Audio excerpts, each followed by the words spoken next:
पुण्यात तळ ठोकून बसलेल्या शाहिस्ते खानावर शिवराय आणि त्यांच्या मावळ्यांनी केलेला हल्ला म्हणजे सर्वात भयंकर सर्जिकल स्ट्राईक. शाहिस्ते खानाला मोहिमेवर पाठवण्यापूर्वीच औरंगजेबाने सक्त ताकीद दिली होती. वाटेल तेवढं सैन्य घेऊन जा, परंतु लक्षात ठेव, शिवाजी महाराजाचा पराभव झालाच पाहिजे.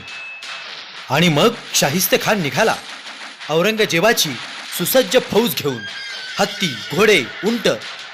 परंतु शिवाजी महाराजांना हरवण्यासाठी लाल महालच योग्य असं ठरवून त्याने लाल महालात मुक्काम ठोकला. लाल महालात खानाच्या अफाट सैन्यापुढे महाराजांच्या मावळ्यांचं काहीच चालेना. मावळ्यांना मनाप्रमाणे संचार सुद्धा करता येईना. खान महालात नागासारखा बसला होता. महाराजांना चिंता पडली. खानाला कसा हुसकून लावायचा या बाबतीत महाराज बराच वेळ विचार करत होते. समोरासमोर लढणं तर केवळ अशक्य.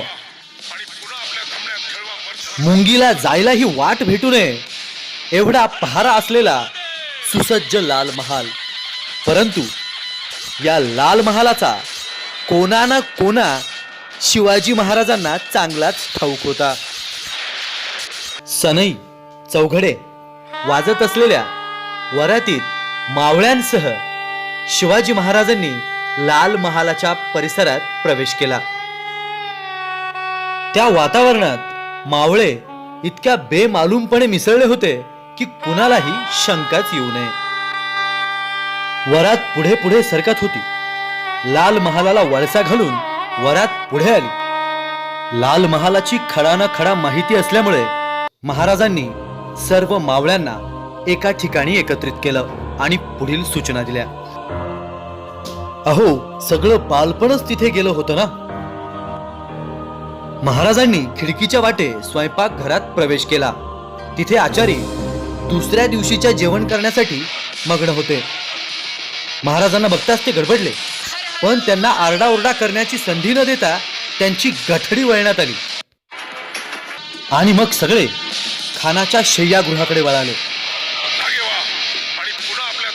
लाल महालात हर हर महादेवचा जयघोष दुमदुमू लागला.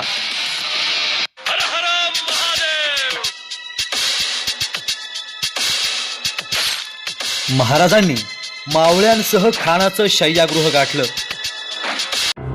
महाराज खानाच्या शय्यागृहात शिरले. खान बिचारा आपल्या शय्यागृहात घोरत पडलेला होता.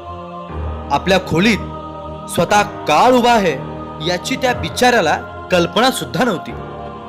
एवढ्यात खाली आरडाओरडा ऐकू आला. खानाची झोपमोड झाली. कसला कल्लोळ आहे हे पाहण्यासाठी त्याने खिडकीतून बाहेर पाहिलं तर त्याला बाहेर मावळे दिसले. या अल्लाह, या अल्लाह असा आरडाओरडा करत पळत सुटला. त्याच्या अंगात कापरं भरलं. इतक्यात महाराज खिडकीतून त्याच्या समोर आले. जीव वाचवण्यासाठी खानानं खिडकीतून बाहेर पळून जाण्याचा प्रयत्न केला. तेवढ्यात महाराजांनी घाव घातला. खाडकन आवाज झाला. खानाची 3 बोटं तुटून पडली. तुटलेली बोटं घेऊन जीव वाचवण्यासाठी खान सुसाट पळत सुटला. आणि मग पुढे काय गंमत झाली हे इतिहासात आपणा सर्वांना ठाऊकच आहे. महाराजांनी शाहिस्ते खानावरील लाल महालाची स्वारी फत्ते केली होती. शाहिस्ते खानाला अद्दल घडवून महाराज सिंहगडावर आपल्या मावळ्यांसह सुखरूप परत पोहोचले.